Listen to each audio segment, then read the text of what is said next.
सभी को शुभ प्रभात। जय श्री राम। मैं प्रिंस सर आप लोगों को मेरे यूट्यूब चैनल शिक्षा निकेतन में स्वागत करता हूं।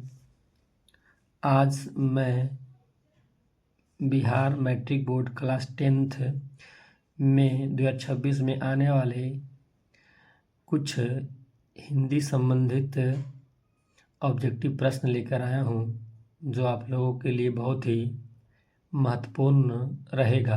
आप लोग इसे ध्यान सुनिए।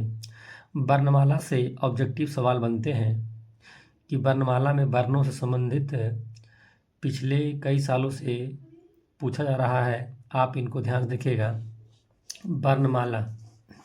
वर्णमाला वर्णों के समूह को वर्णमाला कहते हैं, या इसको और भाषा में हम देख सकते हैं कि वर्णों के व्यवस्थित समूह को वर्णमाला कहते हैं। देखिएगा ध्यान से कि उच्चारण के आधार पर वर्णों की कुल संख्या 44 है। उच्चारण के आधार पर वर्णों की कुल संख्या 44 होती है, जिसमें देखिएगा क वर्ग, च वर्ग, ट वर्ग, त वर्ग, प वर्ग। क वर्ग मतलब क, ख, ग, घ, ढ़। च वर्ग मतलब च, छ, ट, च, छ, ज, झ, ञ। ट वर्ग ट, ठ, ड, ढ, न। त वर्ग त, थ, द, ध, न। प वर्ग में प, फ, ब, भ, म आता है। और इन पांचों वर्ग को मिला के हम स्पर्श व्यंजन बोलते हैं, और इनकी संख्या 25 होती है। सब 5-5 होते हैं, सब में 5-5 वर्ण, तो सबकी संख्या मिला के कुल 25 आती है, और इनको हम स्पर्श व्यंजन कहते हैं। इसके अलावा देखिए आप अंतस्थ व्यंजन, इसकी संख्या 4 होती है। ये 4 कौन कौन से हैं? य, र, ल, व। उष्म व्यंजन, इनकी भी संख्या 4 होती है। कौन कौन है? तलव्वी स, मूर्धन्य स, दंती स और ह। तो ये 25 और ये 4 प्लस ये 4 सब मिला देंगे तो कुल हो जाएंगे 33। कितना हो जाएंगे?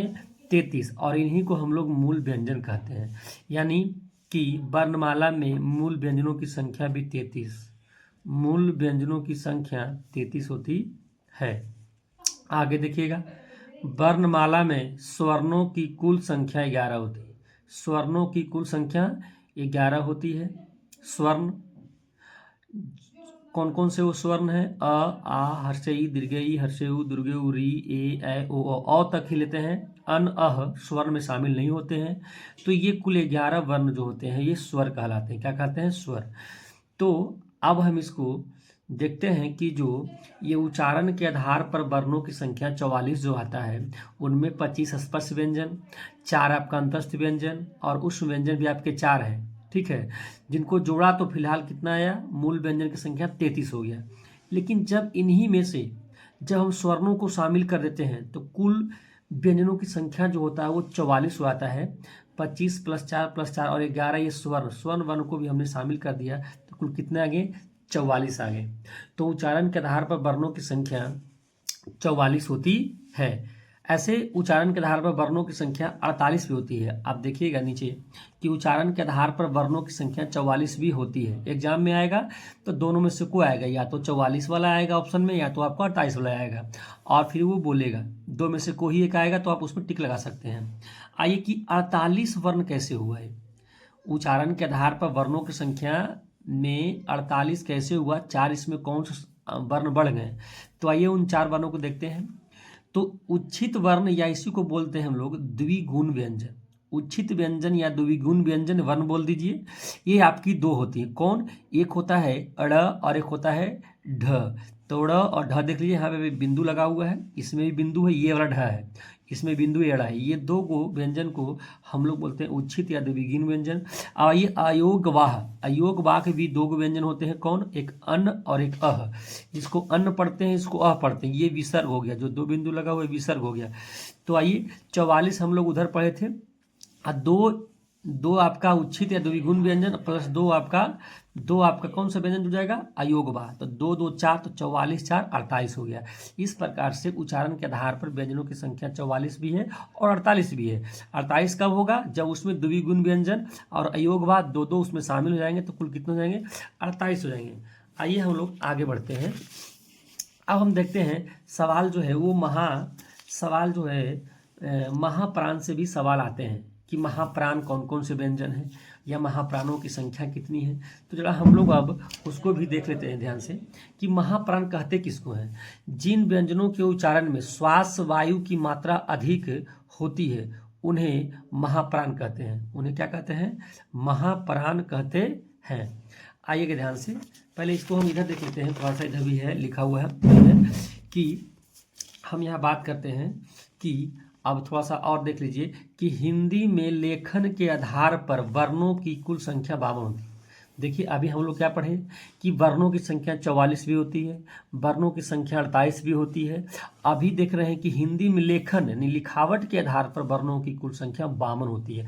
अब आइए 48 वो तो पढ़े थे और 4 वर्ण कौन कौन से बढ़ गए? तो 4 वर्ण वो बढ़े हैं जिनका नाम है संयुक्त व्यंजन। संयुक्त मतलब वैसा व्यंजन जो दो व्यंजनों के योग से बना है उसको हम बोलते हैं संयुक्त व्यंजन। तो देखिए आपका एक है छ, एक है त्र और एक आपका है ज्ञ और एक आपका है स्र। ये 4 व्यंजन जो है ये आपके जो है संयुक्त व्यंजन। छ जो व्यंजन है वो कौन कौन से वर्ण बन के बने हैं? तो क प्लस स, क में हलंत मतलब आधा क प्लस स मूर्धन्य स मिलेगा तो क्या बन जाएगा? छ बनेंगे। आइए त्र कैसे बनता है? तो त में हलंत मतलब आधा त प्लस र त्र बन गया। ज्ञ कैसे बनेगा? तो ज में हलंत है आधा ज प्लस य तो हो गया ज्ञ। स्र कैसे बनेगा? तो स में हलंत प्लस रत हो गया सरत। ये 4 संयुक्त व्यंजन अगर हम शामिल कर दें 48 व्यंजन में तो 48 4 52। इस प्रकार से हिंदी में लेखन के आधार पर वर्णों की कुल संख्या 52 हो जाएगा। ध्यान रहेगा आपको ऑप्शन में 48 भी देगा, 44 दो में से एक रहेगा, नहीं तो 52 रहेगा। तो आपको वो लिख के देगा कि लेखन के आधार पर पूछा है या फिर आपको उच्चारण के आधार पर पूछा है। तो 48 4 52 हो गया। लेखन के आधार पर कुल व्यंजनों की संख्या वर्णों की संख्या आपका कितना हो गया? 52 हो गया। चलिए अब आते हैं हम लोग कि श्वास की मात्रा के आधार पर। श्वास मतलब कि जब हम बोलते हैं तो सांस ज़्यादा हमको खींचना पड़ता है, कम खींचना पड़ता है, या बल अधिक लगता है, कम लगता है। तो श्वास की मात्रा के आधार पर जो हम कहेंगे वर्ण को अल्पप्राण और महाप्राण 2 भागों में बांटा गया है, अल्पप्राण और महाप्राण। आइए पहले देखते हैं हम अल्पप्राण। ये आपका हो गया पहला अल्पप्राण। तो अल्पप्राण होते हैं जिन व्यंजनों के उच्चारण में वायु की मात्रा कम होती है उन्हें हम अल्पप्राण व्यंजन कहते हैं। वायु की मात्रा को जिसमें कम बल लगे, हमको कम बल लगे, उसको हम बोलते हैं अल्पप्राण व्यंजन। देखिएगा वर्णों के पहला, तीसरा और 5वां वर्ण अल्पप्राण व्यंजन है। मतलब जो हमने पढ़ा वर्ण, तो वर्ण का पहला, तीसरा और 5वां वर्ण क्या कहलाएंगे? अल्पप्राण कहलाएंगे। और उसके अलावा देखिए 4 इधर भी है, य र ल व, ये चारों वर्ण क्या है? अल्पप्राण है। चारों वर्ण अल्पप्राण है। आइए देखिएगा यहाँ से बोलते हैं कि वर्णों का पहला, तीसरा और 5वां। पहला तीसरा देखिएगा, पहला बोले तो ये पूरा आपको देख रहे हैं ध्यान से, ये जो आपका है देखिएगा ध्यान से, ये आपका पहला वाला, ये पहला वर्ण है, वर्ग का पहला वर्ण, ये तीसरा वर्ण और ये 5वां वर्ण। ये सब क्या कहलाएंगे? देखिएगा ये पूरा पहला, ये आपका तीसरा और ये आपका 5वां, ये सब जो कहलाएंगे आपका अल्पप्राण व्यंजन। ये क्या कहलाएंगे? अल्पप्राण व्यंजन कहलाएंगे। देखिएगा अल्पप्राण व्यंजन ये कहलाएंगे, ठीक है। तो हम इसको बोलेंगे अल्पप्राण व्यंजन। तो हम लोग ने अभी क्या देखा इसमें कि क्या देखा कि वर्णों का पहला, तीसरा और 5वां वर्ण अल्पप्राण व्यंजन है। उसके अलावा कौन कौन से देखिएगा, य र ल व, ये 4 और हैं। तो ये सब क्या हो गए? अल्पप्राण व्यंजन, अल्पप्राण व्यंजन हो गए, ठीक है। तो हम लोग देखिए ध्यान से यहाँ से, तो कौन कौन से हुआ देखिए, पहला नि क च ट, ये पहला वर्ण हो गया, ये तीसरा हो गया, ये 5वां, ये सब सारे कौन से व्यंजन होंगे? अल्पप्राण व्यंजन होंगे। चलिए आइए आगे देखते हैं हम लोग महाप्राण। दूसरा कौन सा उसका भाग है? महाप्राण व्यंजन। तो जिन व्यंजनों के उच्चारण में श्वास वायु की मात्रा अधिक होती है, जिसमें अधिक बल लगे बोलने पर, उन्हें हम महाप्राण व्यंजन कहते हैं। इसमें देखिए कौन कौन सा है? तो वर्गों का दूसरा और चौथा वर्ण महाप्राण व्यंजन है। वर्गों का दूसरा और चौथा, जो दूसरा और चौथा वर्ण होगा वो होगा महाप्राण। आइए देखते हैं। इसके अलावे तलव्वी स, मूर्धन्य स, दंती स और ह, ये 4 जो व्यंजन है, ये 4 जो व्यंजन है ये भी आपके महाप्राण कहलाएंगे। ये 4 व्यंजन क्या कहलाएंगे? महाप्राण। यानी ये 4 व्यंजन, इसको उष्म व्यंजन भी कहते हैं। यानी महाप्राण में 4 ये उष्म व्यंजन भी शामिल होते हैं। बाकी वर्गों का दूसरा और चौथा वर्ण आएगा। तो देखिए दूसरा देखिएगा, ये है आपका दूसरा, ये जो हम ऐसे घेर रहे हैं, देखिएगा इसको हम ऐसे कर देते हैं, तो ये आपका हो गया दूसरा वर्ण, वर्ग का दूसरा वर्ण। और चौथा देखिए, चौथा जिसको हम ये देखिए रेक्टेंगल शेप में रख रहे हैं, तो ये जो दोनों हुआ, ये वाला और ये वाला, ये कहलाएंगे आपका महाप्राण। क्या कहलाएंगे? ये आपको महाप्राण कहलाएंगे। समझ गए? चलिए देखिए, थोड़ा सा उच्चारण स्थान भी कभी कभी एग्जाम में पूछता ही है, कभी कभी नहीं पूछता ही है। आप लोग देख लीजिए कि क वर्ग का उच्चारण स्थान क्या होता है? कंठ। यानी क वर्ग का उच्चारण हम कंठ से करते हैं, च वर्ग का उच्चारण हम तालु से करते हैं, ट वर्ग का उच्चारण मूर्धा से करते हैं, त वर्ग का उच्चारण दंत से करते हैं, और प वर्ग का उच्चारण हम ओष्ठ से करते हैं। तो थोड़ा इसको भी ध्यान रखिएगा, ये भी ऑब्जेक्टिव में पूछे जाते हैं। आइए थोड़ा सा और आगे देखते हैं हम लोग। अघोष वर्ण या इसी को घोष वर्ण कहते हैं। अघोष वर्ण या घोष वर्ण इसको कहते हैं। इनकी संख्या 13 है। अघोष वर्ण की संख्या 13 है। कौन कौन शामिल होंगे देख लीजिए, क ख च छ ट ठ त थ प फ स और ये था, इसमें तीनों स शामिल है, तीनों स। अब पहला साहब देखिए ध्यान से, क ख च छ, हर वर्ग का पहला दूसरा वर्ण, हर वर्ग का पहला दूसरा वर्ण, और उसके बाद ये तीनों स इसमें शामिल होते हैं अघोष वर्ण घोष वर्ण में। देखिएगा ध्यान से, देखिएगा ध्यान।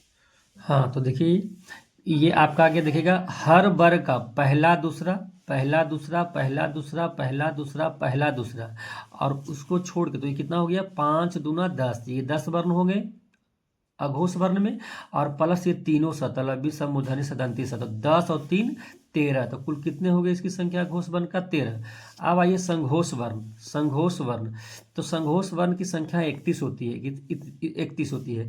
इसमें सभी स्वर आते हैं, मतलब अ से लेकर औ तक जो स्वर है, जो स्वर की संख्या हम लोग पढ़े पीछे कि 11 होती है, यानी 11 स्वर इसमें शामिल है। उसके अलावा य र ल व ह, य र ल व ह, ये भी इसमें क्या है? शामिल है, ये भी इसमें शामिल है। तो ये आपका सब जो होगा आपका कहलाएंगे क्या? संघोष वर्ण। तो संघोष पर समझ गए आप लोग, संघोष वर्ण की संख्या 31 होती है, 11 को इसमें स्वर शामिल होते हैं। बाकी तीन जो वर्गों का पहला दूसरा तीसरा, ये पांचों वर्गों में पहला दूसरा तीसरा वर्ण शामिल होते हैं। तो 3 6 9 12 15, तो 15 यहाँ से हो जाएंगे संघोष वर्ण में, और 15 11, 15 11 स्वर हो जाएंगे, 15 11 26, 26 और य र ल व 26, और ये 5 31। इस प्रकार से संघोष व्यंजन की संख्या 31 होती है। और यहाँ से आपको एग्जाम में आपको देखने को मिलेंगे ऑब्जेक्टिव, इसलिए आप अच्छे से इनको करके जाइए और अच्छे से अच्छे नंबर लेके आइए। Best of luck. जय श्री राम।